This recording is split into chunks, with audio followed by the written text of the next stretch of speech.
A word I would associate with assessment is probably stressful, barriers, time-consuming, reward, stress, standard, anxiety. The word I most associate with testing is validation.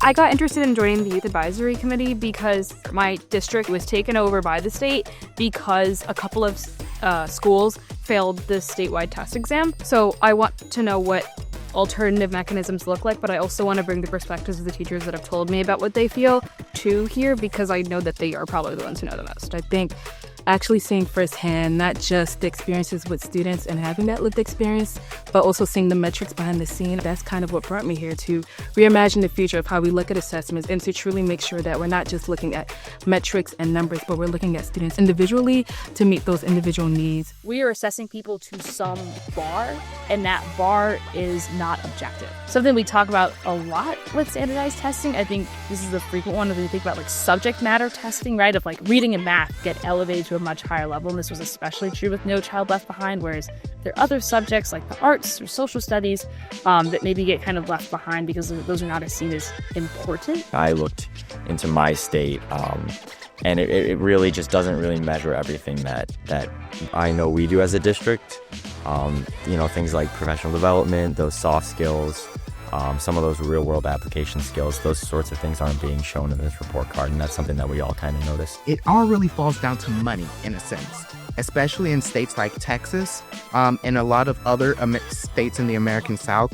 We are funded based on how students perform, and I think the key here is to not necessarily abandon the objective aspect of the assessments, but reform it to be more accommodating and more encompassing of more subjective testing and assessment in states. So what can we do in terms of content and what we're teaching students that will actually be accessible, developmentally, culturally, and linguistically appropriate? In New York State, we have Regents exams.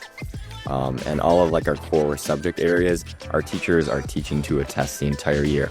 And so it kind of limits their ability to teach the way that they were, taught how to teach. And the strategies and methods of teaching that they prefer, sometimes those are limited because of these high stakes standardized tests that No Child Left Behind Act implemented. What would be most useful is teachers approving and looking at the TEKs that are approved within testing, because it's not that testing is necessarily a bad mechanism, it's just that people don't talk to the people that are educating and they just kind of make decisions without it. So like our STAR test, which is our state exam now, is like open-ended questions, but they're really confusing and they don't have a right answer, or it's made by AI, which was really weird. I would love for us to also look at project-based learning, hands-on learning, and just different ways to have students opt into other programs outside of a vision multiple choice testing or state testing or standardized assessment, because I think we try to standardize the system when students aren't standardized inherently. If I could redesign how like assessments and accountability looks within my school, I would make everything based on like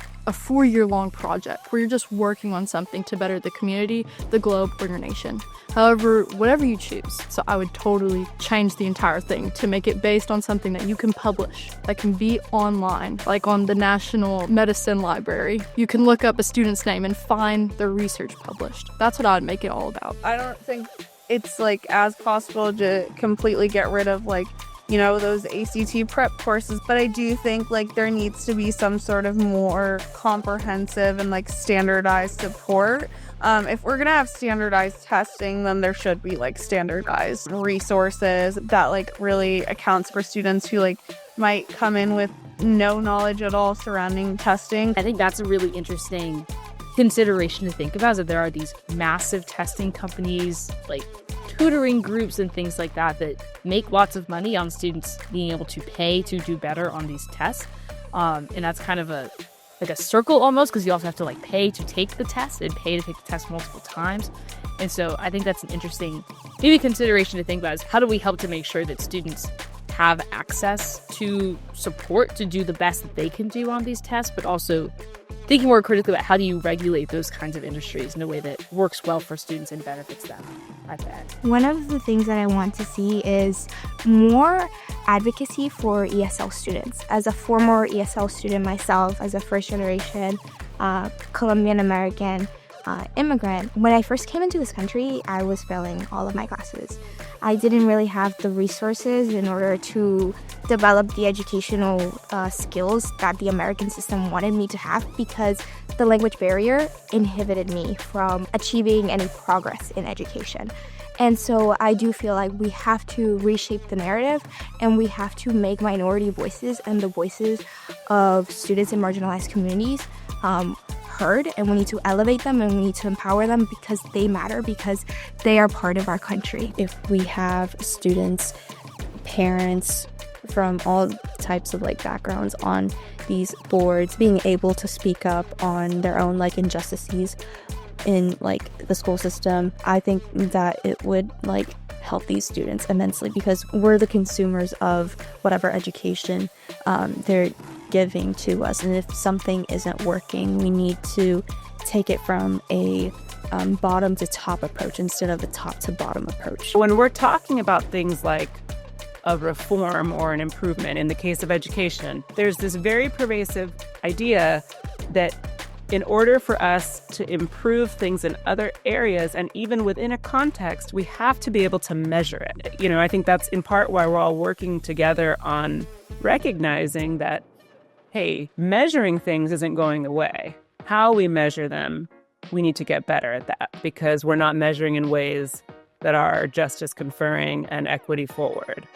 But this idea that we need to measure it because ultimately schools need to be continuously improving and they need to be scaling what's working. My one quote that I kind of look at education is students aren't an accessory to education, they're kind of the foundation for it. So we have to look at education and assessments with students, and students have to be brought along that process or we will never continue to evolve as a society that thrives on education. Education in academia has reshaped itself from a student's perspective. Instead of the pursuit of knowledge, it's become the pursuit of academic validation through test scores. And that's why the standardized testing system is inherently flawed and is affecting the way that students perform simply because the way they learn is by means of a test and not by means of, general consumption of knowledge. I do love the language that the Urban League's using here because it gets at this idea that it has to be a shared process. You are this youth team that is assessing assessments. It's all this metacognitive stuff. That's the deepest type of learning you can do, right? My thinking on all of this is why do we divorce the students from the entire process, from coming up with the value system itself? And it's not just adults, but young people we want in the world, right? To be thinking critically about the way they learn at every stage and step. I think students need to be a part of the conversation because they're the ones who need to be captured with their experiences, with their strengths, with their struggles. So that way they're not consequences of education, but they are the future of it.